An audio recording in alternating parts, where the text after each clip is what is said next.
Dimanche 21 11 mois 2021. Mesdames, Messieurs, bonsoir et bienvenue aux informations sur Nieta TV. Voici les titres. L'association Jeunesse Ambition du Mali a délivré des trophées et attestations de reconnaissance à plus de 47 personnes ayant œuvré pour le développement du Mali à titre 2020-2021. La France demande à certains de ses citoyens de quitter le territoire éthiopien à cause de la guerre civile qui dure depuis plus d'1 an en Éthiopie.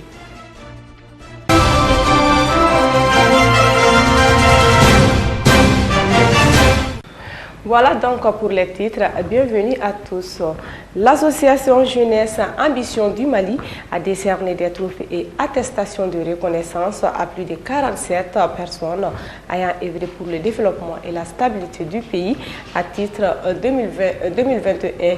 La cérémonie de remise des attestations et des trophées s'est déroulée au foyer des jeunes de 15 Ambrou à commune 2 du district de Bamako sous les parrainages de l'honorable Fousséni Ouattara, membre du CNT. Reportage Ali Koulibaly, Ladji Traoré.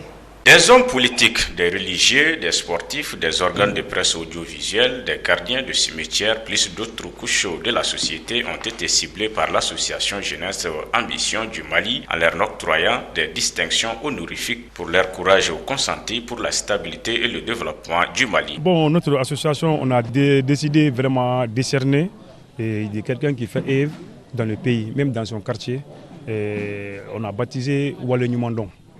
En réalité, il faut qu'on se remercie et on s'encourage davantage. Quelqu'un qui fait œuvre dans le pays.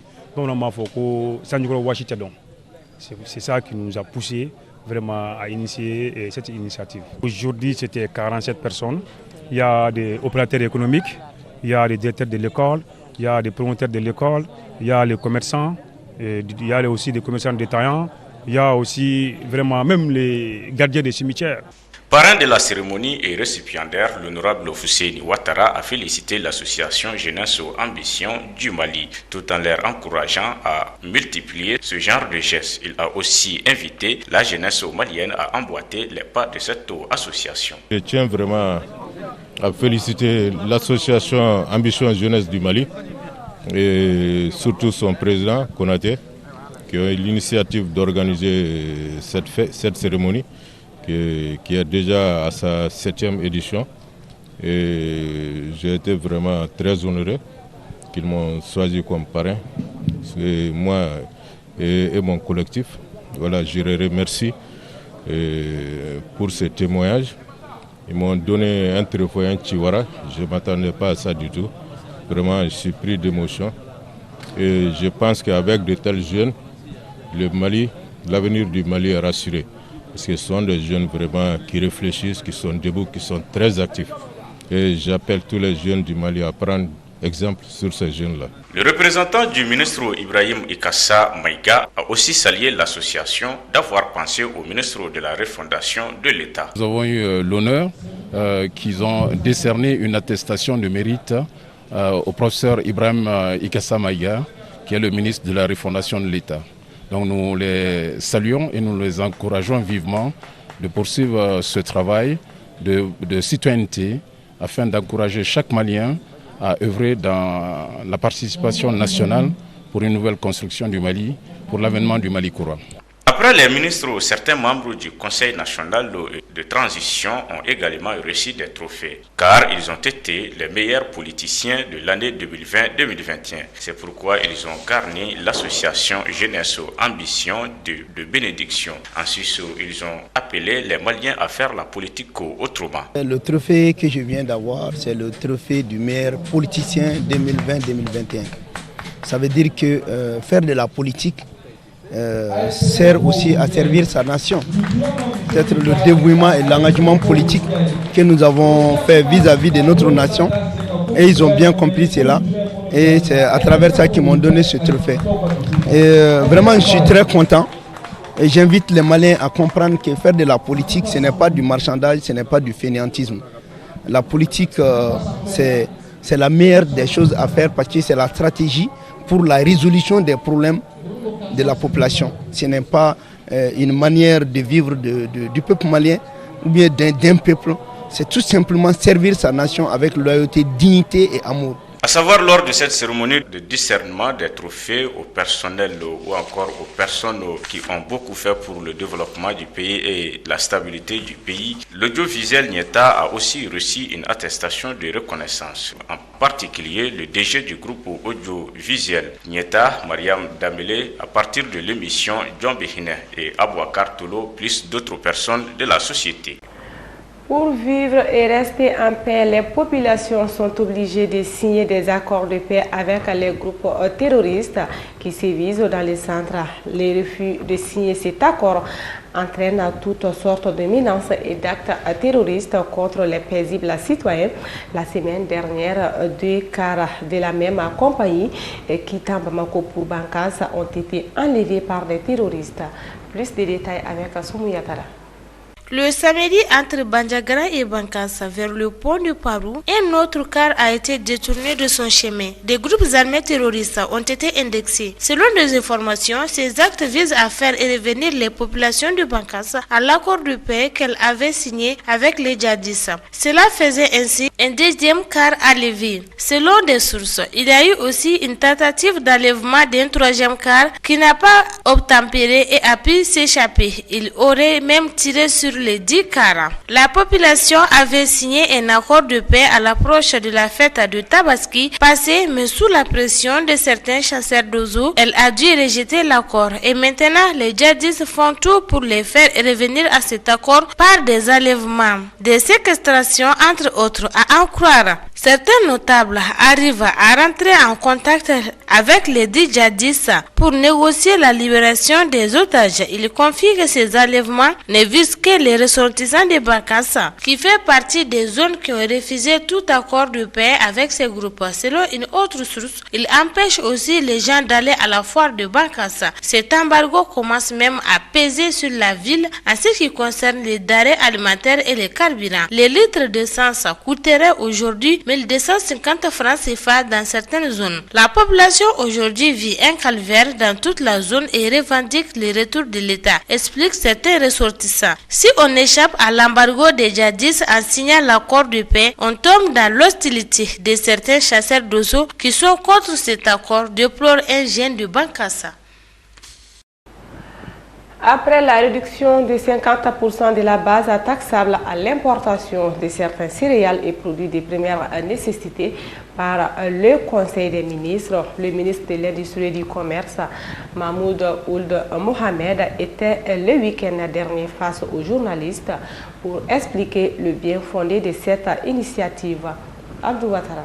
Le ministre de l'Industrie et du Commerce, Mahmoud Ould Mohamed, est parti du constat selon lequel, depuis plus d'une année, le prix de certains produits connaissent une augmentation en raison essentiellement des facteurs exogènes combinés à un certain nombre de menaces endogènes. Conscient de cette situation, le gouvernement a anticipé, selon lui, sur ces menaces à travers l'adoption et le renforcement des mesures d'atténuation de la hausse du prix des produits de première nécessité. Ces efforts se sont traduits par l'octroi de subventions directes à la consommation ou à la production, voire l'abandon des droits et taxes à l'importation des produits comme le sucre, l'huile alimentaire, la viande bovine, le lait, les hydrocarbures, le blé, le gaz butane, la graine de coton, etc. Ces efforts ont entraîné une incidence budgétaire évaluée à plusieurs centaines de milliards de nos francs. A rappelé le ministre, il a ajouté que pour abréger la souffrance des populations, l'État a pris également d'autres mesures d'ordre social visant à soutenir le pouvoir d'achat des populations. Il s'agit notamment de l'harmonisation de la grille salariale, des transferts monétaires aux couches défavorisées, des distributions gratuites de médicaments, de nourriture et d'aliments bétaillats, le soutien aux entreprises affectées par le Covid-19, l'abandon de la TVA à la consommation de l'eau et de l'électricité pour les tranches sociales. Dans la même veine, le département du ministère de l'Industrie et du Commerce a engagé des négociations des marges commerciales avec l'ensemble des partenaires économiques réunis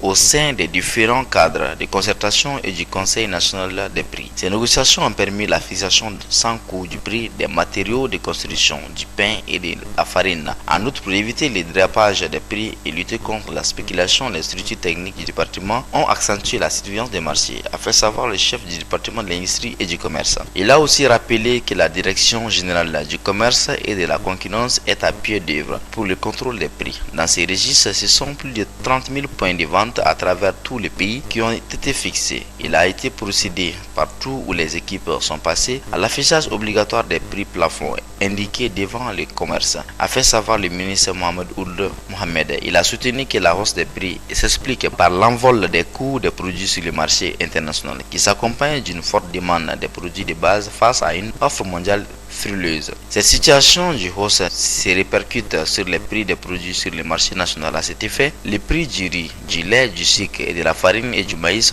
sont supérieurs à leur niveau de l'année dernière à la même période, a constaté le conférencier. À cela, il faut ajouter les prix des transports maritimes qui a été triplé. Selon le ministre, cette envie d'anticiper sur les menaces que constituent les incertitudes sur les prévisions de la campagne agricole en cours et la crise sociopolitique que le gouvernement du Mali a marqué son accord pour la réduction de 50% de la base taxale à l'importation de 300 000 tonnes de riz, 60 000 tonnes de sucre et 30 000 tonnes d'huile alimentaire. Cette opération coûtera à l'en croire la bagatelle de 18 milliards de francs CFA. S'agissant du récurrent prix du pain, le patron du département du commerce a soutenu que c'est à la suite d'un accord avec les différents acteurs du secteur que le prix de 250 a été fixé après d'énormes sacrifices consentis par le gouvernement, tout en annonçant l'organisation des états généraux sur le pain. Le ministre a été formel sur le respect strict de ces montants de 150 francs CFA en précisant qu'il n'hésitera pas à fermer toute boulangerie qui cédera la baguette de pain au-delà de ces prix, 600 millions de francs CFA aux travailleurs de la Comatex. Cette conférence de presse a été mise à profit pour annoncer les paiements dans les prochaines semaines des montants de 600 millions de francs CFA au titre des arriérés des salaires des travailleurs de la compagnie malienne de textile Comatex. Au plan institutionnel, l'État, à travers son département, poursuivra les discussions avec la société COVEC pour répondre à leurs actions. De même, au plan de l'équilibre financier, l'État apportera un appui global de 4,6 milliards pour le remboursement des dettes d'exploitation et des dettes sociales. Pour cela, le gouvernement a décidé de la mise en place d'une administration provisoire chargée de reprendre les aspects sociaux et lancer les activités. Par ailleurs, le ministère poursuivra les discussions avec des investisseurs pour l'ouverture du capital de la société pour un partenariat stratégique, a rassuré le ministre Mahmoud Ould Mohamed. À présent, suivons l'actualité internationale avec Aïssata Touré. La fuite de plusieurs millions de documents de transactions bancaires à la BGFI Bank relève l'ampleur des détournements de fonds publics. Parmi les principaux bénéficiaires présumés, il y a Jacob Kabila, l'ancien président de la République démocratique du Congo et son premier cercle. Le premier volet de cette enquête, appelé Congo Hold Up, porte sur la société Sud Oil et ses sociétés satellitaires. Elles ont reçu pour plus de 90 millions de dollars d'argent public. Enquête de Midi des Mediapart avec EIC et ses partenaires, 17 médias dont RFI et 5 ONG. C'est quoi Sud Oil? Il n'y a pas de gardien du 43 avenue Tombalbaye qui le cache. Pourtant, en 2014, cette discrète société de droit congolais de distribution de produits pétroliers s'installe à ce numéro et dans toute la concession d'immeubles et de garages qu'il abrite sur l'une des principales artères commerçantes de la Gombe, en plein cœur de Kinshasa, capitale de la République démocratique du Congo RDC. Non, ici, ce n'est pas Sud Oil, c'est chez Kabila, corrige le gardien. Dans ce grand pays d'Afrique centrale, souvent qualifié de scandale géologique, la population n'a rien raté des scandales liés au pillage de ses ressources. Ce que les Congolais ignorent souvent, c'est par quelle mécanique et montage ils ont été spoliés du bénéfice de ces richesses. Ils en subissent les conséquences au quotidien. Plus de 70% des Congolais vivent toujours avec moins de $2 par jour.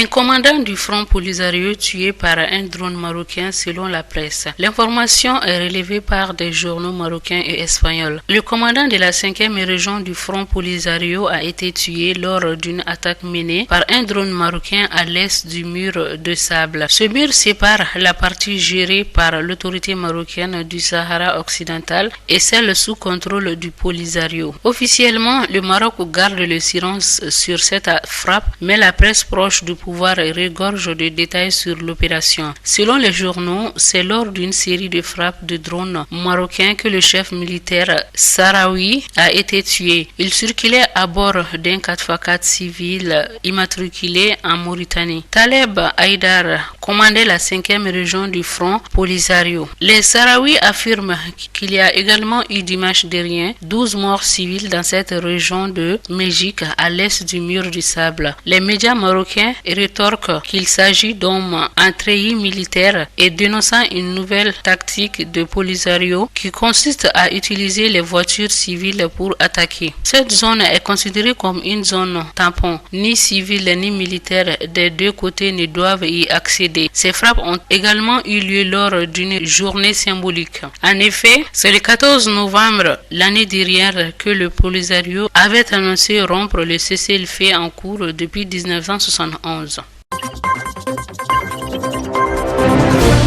Un rapport fuité le 16 novembre sur les réseaux sociaux. La Chambre des comptes de la Cour suprême camerounaise relève une mauvaise gestion des fonds alloués au Covid-19. Ces fonds s'élèvent à 167 milliards de francs CFA, soit 250 millions d'euros. Un premier rapport avait demandé, fuité en mai dernier, déclenchant le Covid-Gate camerounais. Les 171 pages du rapport complet relèvent des surfacturations, des conflits d'intérêts et de nombreuses entorses au règlement. Le ministre de la Santé publique et celui de la Recherche scientifique sont les deux principaux mis en cause par ce rapport. On parle d'une surfacturation de plus de 15 milliards de francs CFA sur l'achat des tests Covid, des conflits d'intérêts dans l'attribution de contrats ou encore un stock de médicaments d'une valeur de plusieurs centaines de francs CFA portés disparus. Selon la Chambre des comptes, le gouvernement a attribué des marchés à 4 entreprises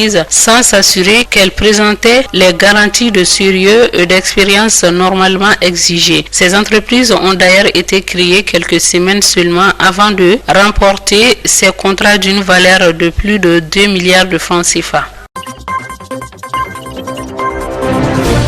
Paris suit le mouvement amorcé par les États-Unis, le Royaume-Uni et Israël la semaine dernière. D'importants efforts diplomatiques sont en cours pour mettre fin à la guerre civile qui dure depuis plus d'1 an. Mais sur le champ de bataille, la situation militaire continue de se dégrader. Les développements militaires des dernières 24 heures ont forcé la France à revoir quelque peu ses recommandations. Elle conseille notamment aux familles de quitter temporairement le pays ou aux voyageurs d'éviter le transit à l'aéroport Addis Abeba. Car dans le nord de l'Éthiopie, la coalition de rebelles tigréens et Oromos continue de progresser sur la route qui mène à la capitale éthiopienne. Ils se battent pour le contrôle de la ville de Shewa Robi, à 220 km du nord d'Addis Abeba. Quant au front Est, en région Afar, les rebelles ne parviennent pas à s'approcher de l'axe Djibouti-Addis Abeba. Les affrontements ont eu lieu alors que les discussions se poursuivent à la fois en Éthiopie et au Kenya. Plusieurs sources diplomatiques semblent optimiste quant à un éventuel cessez-le-feu dans les jours à venir. Il est même question de la reprise de certains vols humanitaires vers le Tigré et à la région Amhara. Mesdames, Messieurs, c'est la fin de cette édition d'information. Merci à vous de l'avoir suivi. Très bonne suite des programmes sur Nieta TV, la télévision pour le progrès de l'humanité.